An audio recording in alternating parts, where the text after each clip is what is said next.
Dear students, this is the second lecture on mechanical properties of fluids. In this lecture, our points of discussion are fluids at rest, pressure due to liquid column. Fluids at rest, the branch of physics in which deals with the properties of fluids at rest is called hydrostatics. Therefore, hydrostatics is the branch of physics in which we study the fluids in rest position. In previous lecture, you know that what are fluids? Fluids are substance or materials which can flow. Those are called fluids. Water, milk, air, these are called fluids. So if this type of substances are studied in the rest position, so that branch of physics is called hydrostatics. Our second point of discussion is pressure. What is the pressure? General definition of pressure is force per unit area is called pressure. Now the fluids at rest position exerts a force on every surfaces, also on the bottom, on the wall of the container in which the fluid is enclosed. Now suppose that a fluid, that is a water, is enclosed inside this container. So therefore that fluid exerts a force on the bottom. This surface is the bottom surface. Also the fluid exerts a force on wall of the container. So therefore due to this force applied by the fluid, the pressure is exerting due to the fluid. Therefore, the general definition of pressure is the force per unit surface area is called pressure. So now here we are studying the fluid. So therefore fluid at rest exert a force on the surface of the container, either on the bottom, either on the wall, and that force per unit surface area is called pressure. So therefore P is equal to F upon A. P is the applied force by the fluid, A is the surface on which the force is applied. SI unit of the pressure is Newton per meter square. 1 Newton per meter square is equal to 1 Pascal. The symbol of Pascal is PA. This is the famous unit of the pressure. Dimension of the pressure is L to the power minus 1, M to the power 1, T to the power minus 2. And this is a scalar quantity because to express the pressure we needs only the magnitude, not the direction. Therefore the pressure is a scalar quantity. Force exerted by the fluid on the surface. Now consider here this surface of the whiteboard, and inside this room there is a air, and air is a fluid. Suppose that the air is exerting a force on every surfaces of this room, either on the bottom, on the vertical surface, at the top of this room. Now here you want to find the pressure exerted on this whiteboard. Suppose that the length of the whiteboard is 1.5 meter. Breadth of the whiteboard is 1 meter, suppose that. Therefore area of the whiteboard A is equal to length into breadth, and this is equal to 1.5 into 1 is equal to 1.5 meter square. This is area. And suppose that the fluid is exerting a force on this whiteboard, and that force is 5 Newton. So what is the pressure exerted by the fluid on this whiteboard? According to this formula, pressure P is equal to force per unit area, and the force exerted on this whiteboard is 5 Newton. So therefore 5 Newton upon 1.5 meter square. Then divide 5 by 1.5, you will get the exact pressure. Therefore, pressure exerted P is equal to F upon A, 5 Newton upon 1.5 meter square. Then you will get 3.333 Newton per meter square. This is the pressure exerted on this whiteboard. If the force applied by the fluid on this surface area is 5 Newton. And this surface area, because length is 1.5 meter, breadth is 1 meter, therefore the surface area will be 1.5 meter square. Then you can calculate what is the pressure exerted by the fluid on a particular surface area. Other common units of the pressure are bar or torr. 1 bar is equal to 10 to the power 5 Newton per meter square. Newton per meter square is the SI unit of the pressure. The big unit of the pressure is hectopascal. That is, the symbol is small h PA. That is called hectopascal. And 1 hectopascal is equal to 100 pascal. Pressure due to liquid column. Now here you have to find the pressure due to this liquid column. Now consider a water in a container. So therefore this is the surface of the water and this is the air. Water is the fluid and air is also the fluid, but you have to find the pressure at a particular area. So therefore consider a imaginary cylinder. The area of cross section of the cylinder is A, the height of the cylinder is h, but this is the imaginary cylinder. So now suppose that the density of the fluid is rho.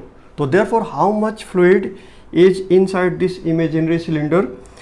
So therefore first of all you have to calculate the mass inside this imaginary cylinder, and due to that mass there is a weight, and weight is a force, and that force is acting vertically downward.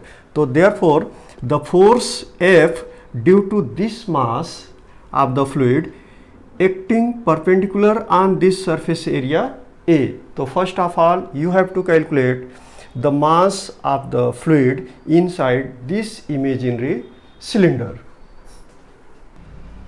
Therefore pressure P is equal to force upon surface area.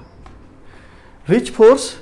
Force exerted by the fluid inside the imaginary cylinder. If mass of that fluid is m, therefore mg is the force, that is weight of the fluid inside this cylinder. Therefore mg upon A. Mass of the fluid inside this imaginary cylinder. So first of all you have to calculate volume of this imaginary cylinder, and the formula for the volume of a cylinder is pi r square h. Pi r square h.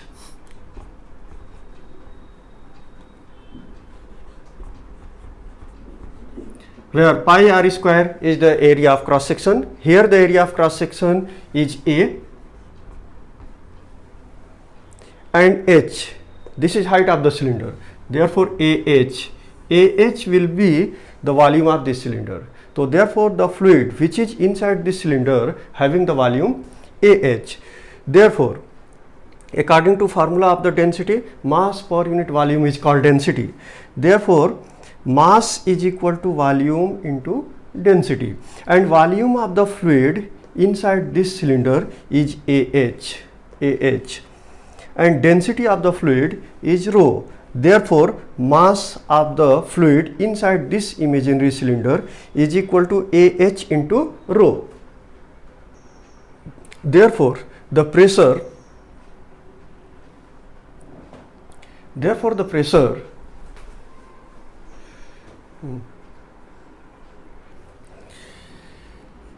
pressure P is equal to mg, and mass of the water, that is a fluid, is AH into rho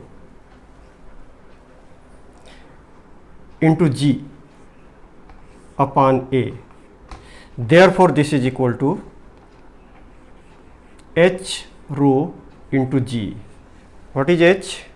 H is the height of the liquid column, that is height of the this cylinder, rho is the density of the fluid, and g is the acceleration due to gravity.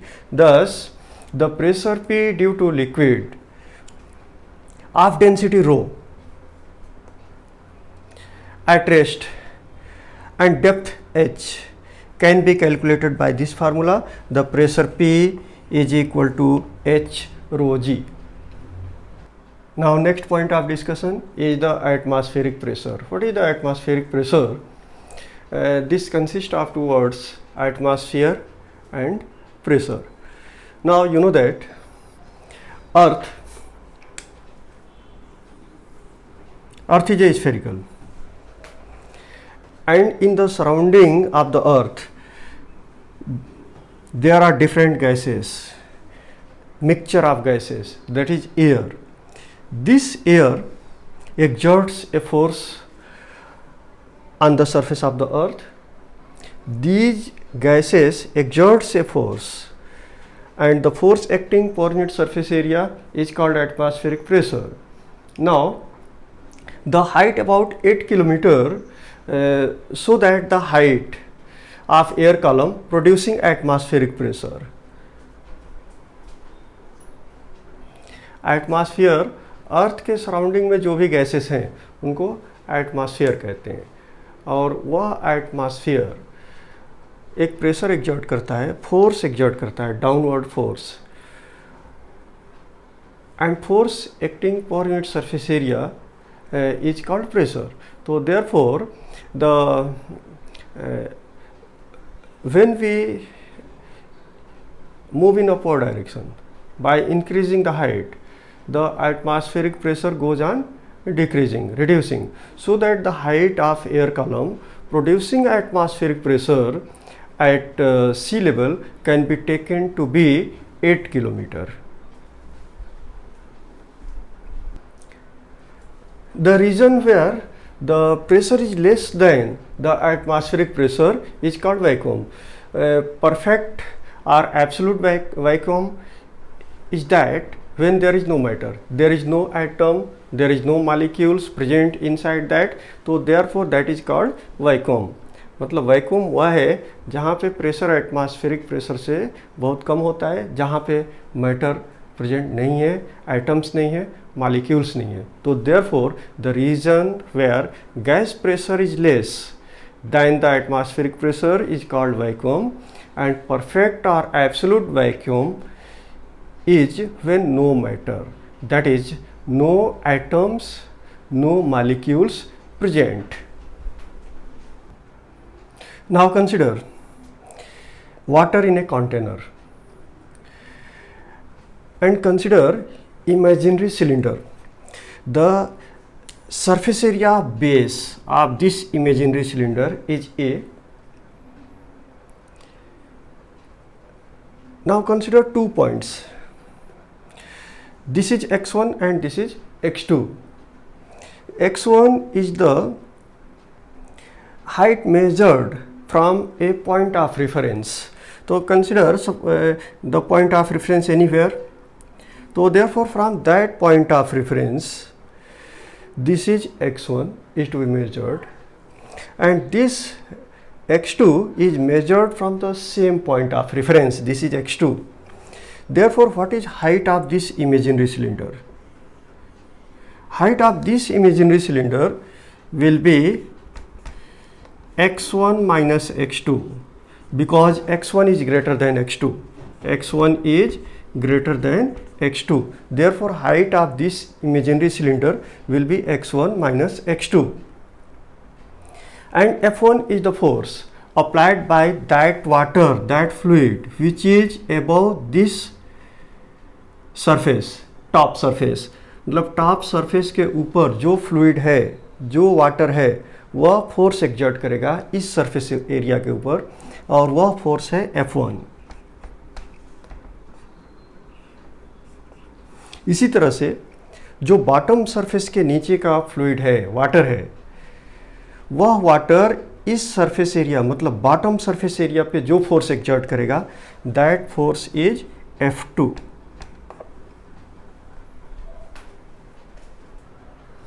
Now here are two forces, F1 and F2. Force F1 is acting vertically downward on the top surface area of the cylinder, and F2 force is acting on the bottom surface area of the cylinder. And inside this cylinder there is a fluid. And if mass of the fluid is m, and acceleration due to gravity is g, so therefore weight of the fluid is mg. So there are three forces. One force is F1 acting vertically downward on the top surface. Another force is F2 acting vertically upward on the bottom surface, and another force is mg. This force is also acting vertically downward on the bottom surface. Therefore you can write F2 is equal to F1 plus mg, because these three forces are acting on the fluid, but the liquid is in the rest position, in the equilibrium position. And if the liquid is in equilibrium position, therefore you can say the downward force is equal to upward force. Suppose that this is a material, it has some weight. The weight is acting vertically downward, so therefore because this is in the equilibrium position, because a upward force is also acting on the material, on this glass, and due to that force it is in the state of equilibrium. Therefore mathematically you can say if the downward force applied by this glass is F1 and upward force applied by the hand on this surface is F2, therefore F1 is equal to F2. According to similar concept, you can write F2 is equal to F1 plus mg. F2 is equal to F1 plus mg. This is equation number 1. Therefore you can write F1 is equal to P1 into A. What is P1? P1 is the pressure on the top surface, and A is the area of cross section. You know that pressure P is equal to force per unit area. Therefore force is equal to pressure into area, and pressure on this surface is P1 and area of this surface is A. Therefore force acting on this surface F1 is equal to P1 into A. Similarly, the force acting on the bottom surface, because the surface area of this bottom of the cylinder is A, therefore this force F2 is equal to P2 into A. P2 is the area of cross section of the cylinder, therefore this is the second equation. Therefore mass of this liquid inside the imaginary cylinder, you know that mass is equal to volume into density.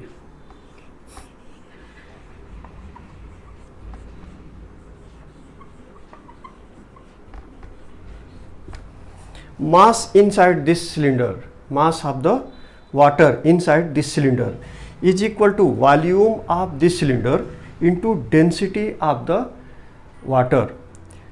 Now volume is equal to, this is a cylinder, therefore volume is equal to rho, density is rho, and volume is area of cross section of this cylinder, that is A, and height of this cylinder, that is x1, because x1 is greater, x1 minus x2, this is height. Therefore A into x1 minus x2 into density of the water. If density of the water is rho, therefore mass of the water m is equal to A into x1 minus x2 into rho. Therefore, mass of the liquid inside this cylinder is equal to rho A into x1 minus x2. This is third equation. Now, using equation 1 and equation 2. Using equation 1 and equation 2. Therefore, you can write at a place of F2, P2A. Therefore, P2A is equal to F1 and F1 is equal to P1A. So, therefore, P2A is equal to P1A plus mg, and m is the mass of the water inside this cylinder, and that mass m is equal to rho A into x1 minus x2. Therefore, P2A is equal to P1A plus rho A x1 minus x2 by substitution of this m in this equation. And also G. This is the value of mass, rho A x1 minus x2 into G. Now A is common in both the sides of the equation, so therefore you can cancel. So therefore final equation P2 is equal to P1 plus rho x1 minus x2 into G. This is equation number 4, and this is the equation can be used to find the pressure inside the liquid as a function of depth below the liquid surface, and also the atmospheric pressure as a function of the altitude or height above the sea level. So therefore this equation is useful and can be used to find the pressure inside the liquid.